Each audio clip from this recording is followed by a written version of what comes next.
казанская осень этого года. Теплая, хотя, конечно, уже не по-летнему, что, впрочем, не беда, ведь казанцев и гостей города сегодня своим теплом согревают музыканты с мировыми именами. Солисты Большого театра Агунда Кулаева и Алексей Татаринцев, которые, к слову, впервые на казанской осени, ну и, конечно, Государственный академический симфонический оркестр республики под управлением Александра Сладковского создают настоящее волшебство.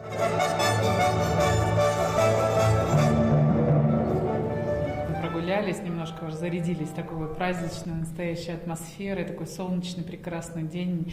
Я надеюсь, что все сегодня сложится, и мы добавим свое настроение тоже в этот прекрасный день. И вообще, конечно, в эти дни Казань и сам, наверное, Татарстан гудит, бурлит, и это не может не радовать, потому что здесь и различные коллективы, и очень счастливы, что какую-то частичку себя и соучастие в этом прекрасном событии мы можем показать сегодня. Мы заряжаемся как бы на старт в 8 часов, и в 10 вот этот момент, когда салют, и вот это совершенно неповторимая красота на фоне нашего изумительного города, Кремля, и Казанки, и набережная роскошная.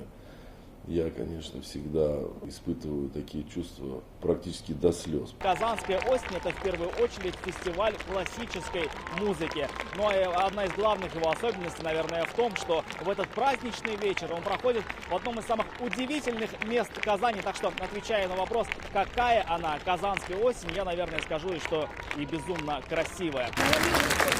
Рамиль Шайдуллин, Ленар Кузяхметов, ТНВ, Казань.